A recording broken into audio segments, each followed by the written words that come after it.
We're going to go ahead and start off with Act 1, Scene 5. So you should have finished Scene 4. And just to recap really quickly, Mercutio, Benvolio, and Romeo were all going to the party. Romeo is really uneasy. He has a bad feeling about this. And then Mercutio tries to convince him that everything's fine and that, like, it's not a big deal. And then he goes on this huge rant about his dream. Finally, they're like, we're going to be late. We're going to miss it if we don't hurry up. Romeo says, I still think this isn't a good idea. And then he says, whatever.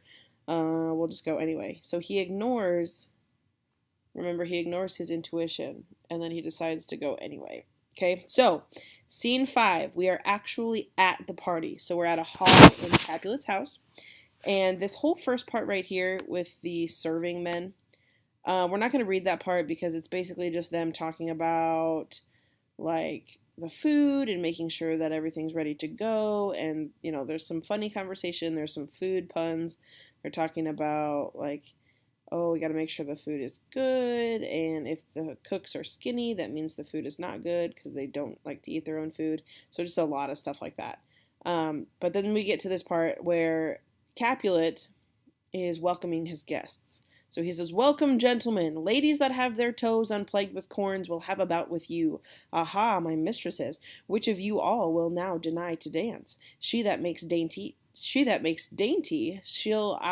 I'll swear hath corns. Am I come near ye now? Welcome, gentlemen. I have seen the day that I have worn a visor, and could tell a whispering tale in a fair lady's ear, such as would please. 'Tis gone, 'tis gone, 'tis gone. You are welcome, gentlemen. Come, musicians, play. A hall, give room, and foot it, girls. So that whole first part, he's basically getting the girls to dance by saying, if you don't dance, people are going to think you have corns, which are nasty, painful growths on your feet. And so then he gets everyone dancing and having a good time. So the music plays, and everyone begins to dance. And he says, more light, you knaves, and turn the tables up and quench the fire. The room is grown too hot. Ah, sirrah, this unlooked-for sport comes well. Nay, sit, good cousin Capulet. So he's bossing everybody around when he sees one of his cousins. And the cousin's going to come over, and they're going to have a conversation basically about how long it's been, since they've seen each other and how old they're getting. So he says, sit, good cousin Capulet, for you and I are past our dancing days. How long is it now since last yourself and I were in a mask? Second Capulet says, sorry, my dog. Second Capulet says, by Our Lady, 30 years. It's been 30 years since we've danced at our own party. Capulet says, what, man? 'Tis not so much, 'tis not so much. 'Tis since the nuptial of Lucentio. Come Pentecost as quickly as it will, some 25 years, and then we masked. Second Capulet, 'tis more, 'tis more. His son is elder, sir. His son is 30. Capulet, will you tell me that? His son was but a ward 2 years ago. Okay, then blah, blah, blah, blah. Then we pan over to Romeo. And Romeo, I want to remind you that literally 3 seconds ago, he was so depressed because Rosalind, the love of his life, did not love him back. He walks into that party, he sees Juliet, and it's like his whole world is turned upside down. So Romeo walks in and he sees Juliet and he says to a serving man, what lady is that, which doth enrich the hand of yonder knight? Servant, I know not, sir. Romeo, oh, she doth teach the torches to burn bright. It seems she hangs upon the cheek of night like a rich jewel in an Ethiop's ear. Beauty too rich for use, for earth too dear. So shows a snowy dove trooping with crows, as yonder lady o'er her fellows shows. The measure is done. I'll watch her place of stand, and touching hers, make blessed my rude hand. Did my heart love till now? Forswear its sight, for I ne'er saw true beauty till this night. So he literally goes on that whole paragraph about how gorgeous this girl is, okay? She's so hot, she teaches the torches how to burn bright. She's like a jewel in an Ethiop's ear. Her beauty is too dear for the earth. She should be an angel. She shouldn't even be on earth. She's a snowy dove compared to all these crows, okay? By touching her hand, that would make him a better person. That's how smitten he is with her all of a sudden. He didn't know what love was till now. He didn't know what beauty was till now. He does not even remember Rosalind's name. She has completely gone out of his mind. Now, Romeo right there is basically just talking to himself about how beautiful Juliet is, and Tybalt recognizes his voice. And this is not good because Tybalt hates Montagues. Okay, so Tybalt says this by his voice should be a Montague. Fetch me my rapier, boy. A rapier is a sword. What, dares the slave come hither covered with an antic face to fleer and scorn at our solemnity? Now, by the stock and honor of my kin, to strike him dead, I hold it not a sin. So what's he planning to do? Boom, he's going to kill him. He doesn't care. It's not a sin to him. He's going to do it anyway. Remember, Tybalt is Juliet's cousin, and he is an extreme hothead. He's got a very short temper. So then Capulet comes over, and he's like, why, how now, kinsman? Wherefore storm you so? Something you need to know is that wherefore does not mean where. Wherefore means why. So he says, why storm you so? Or why are you so mad? Tybalt says, Uncle, this is a Montague, our foe, a villain that is hither come in spite to scorn at our solemnity this night. Capulet says, young Romeo, is it? Tybalt says, 'tis he, that villain Romeo. Now keep in mind, Capulet is having a good time. Okay, he's drinking wine, he's having fun. All he cares about right now is this party. So Capulet says, content thee, gentle coz, let him alone. Abears him like a portly gentleman, and, to say truth, Verona brags of him to be a virtuous and well-governed youth. I would not for the wealth of all this town here in my house do him disparagement. Therefore be patient, take no note of him. It is my will, the which if thou respect, show a fair presence and put off these frowns, an ill-beseeming semblance for a feast. So he says, let him alone, which means leave him alone. Like, he's fine. And what does Verona say about him? The people in Verona say that he's actually a pretty good kid. Like, there's really nothing to worry about. Like, he doesn't really care that Romeo's at the party. Okay? Now, in response, Tybalt's like, it fits when such a villain is a guest. I'll not endure him. He's like, I'm not going to stand for this. He shouldn't be here. And then Capulet gets a little angry and says, he shall be endured. What goodman, boy? I say he shall. Go to. Am I the master here or you? Go to. You'll not endure him?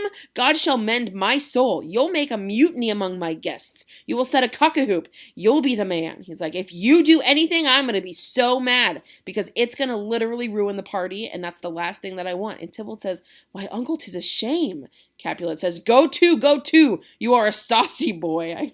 That's one of my favorite lines.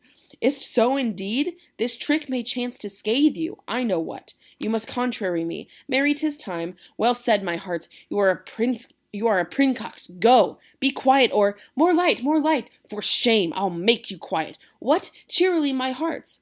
Now, that's a very fractured passage because he's doing two things at once, Capulet is. Okay? He's chewing Tybalt out, and then he's also trying to keep the party running. Okay? So then Tybalt says, patience perforce with willful choler meeting makes my flesh tremble in their different greeting. I will withdraw, but this intrusion shall, now seeming sweet, convert to bitter gall. So he finally agrees to back off. But he says, even though this seems innocent now, something very bad is going to come from Romeo's presence at this party. And then Tybalt leaves. There's a lot of foreshadowing here. Okay? Romeo and Juliet now are in the middle of the dance floor, and they're staring at each other, and they're touching hands. Okay? So Romeo and Juliet are having a conversation. They've actually officially met. Romeo says, if I profane with my unworthiest hand this holy shrine, the gentle fine is this, my lips, two blushing pilgrims ready stand to smooth that rough touch with a tender kiss. What does he want? He wants a kiss. Okay, we're going to read this section right over here, 91 through 108, before we finish reading this. Okay, so Romeo and Juliet are in the middle of the dance floor with eyes only for each other. Nobody else matters. It's like nobody else is in the room. They touch the palms of their hands. Their conversation revolves around Romeo's comparison of his lips to pilgrims who have traveled to a holy shrine. And who's that holy shrine? Juliet's that holy shrine. Okay, so he's afraid that if he touches her, he will, lessen the value of the holy shrine because he feels like he's not worthy. Okay, so then Juliet goes along with his little game. He's actually a pretty smooth talker. So then he wants a kiss. Okay, my lips, two blushing pilgrims, ready stand. And then Juliet says, good pilgrim, you do wrong with your hand too much, which mannerly devotion shows in this, for saints have hands that pilgrims' hands do touch, and palm to palm is holy palmer's kiss. She's like, no. Hands are for touching, okay?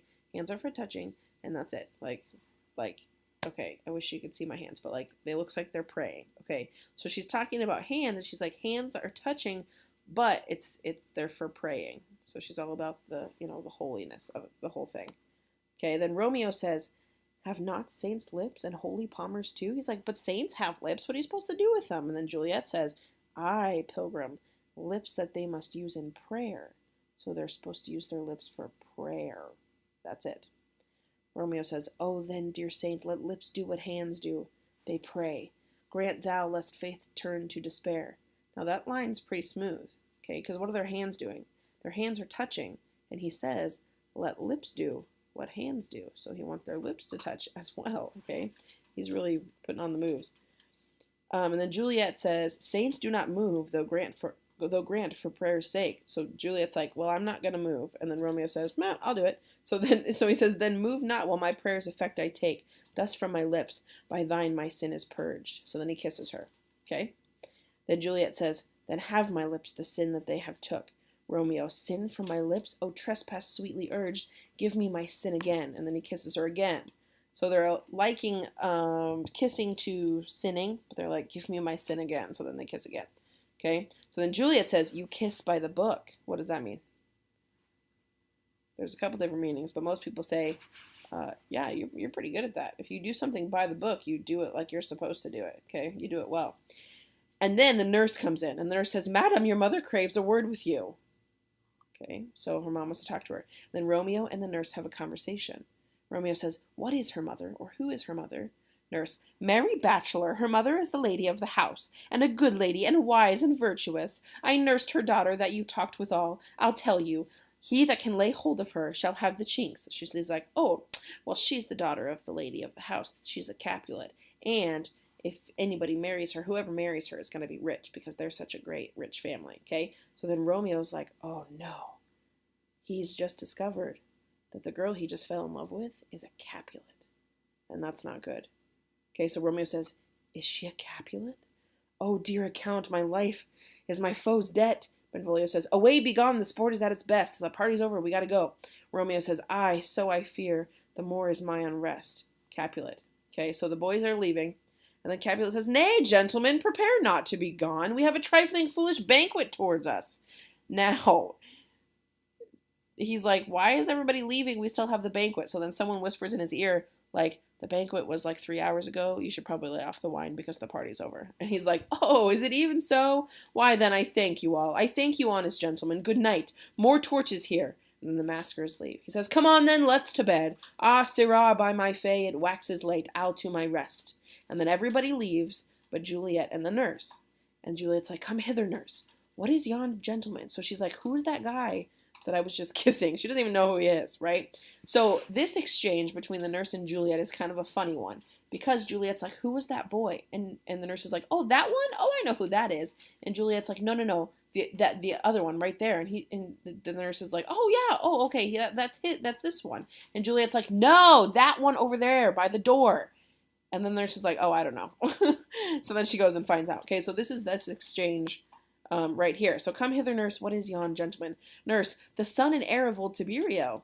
Juliet, "No, what's he that now is going out of the door?" Nurse, "Oh, Mary, that I think be young Petruchio." Juliet, "What's he that follows there, that would not dance?" Nurse, "I know not." Juliet, "Go ask his name. If he be married, my grave is like to be my wedding bed." Now, Romeo is no longer the only overly dramatic teenager, because now Juliet says, if he's married, I might as well be dead, because it's not even worth it, okay? So then the nurse comes back and says, "His name is Romeo and a Montague, the only son of your great enemy." And then Juliet's, "Oh, my only love, sprung from my only hate, too early seen unknown and known too late, prodigious birth of love it is to me, that I must love a loathed enemy." Now, keep in mind, they have literally known each other for like minutes, like if that, okay? They spent like 2 minutes on the dance floor together, and that was it. And now they're saying that they're in love, and that now there's nothing they can do about it, okay? So it just sucks because now they're in love with their enemies, and it's too late because, you know, you can't reverse love or whatever. So then the nurse says, "What's this? What's this? A rhyme I learnt even now?" Juliet says, "Of one I danced with all." And then someone calls, "Juliet!" Nurse says, "Anon, anon, come, let's away, the strangers all are gone." And that's the end of scene 5. Okay, that's actually the end of the whole act 1. So what you need to do is make sure that you write a summary on your summary sheet for scene 5. Okay, what are the most important parts of that scene? Romeo and Juliet meet for the very first time. okay, and instantly fall in love. It's absolutely instantaneous, okay? And then they find out, their lives are ruined because they fall in love with their enemies. So make sure you get all the important parts, and then you're good.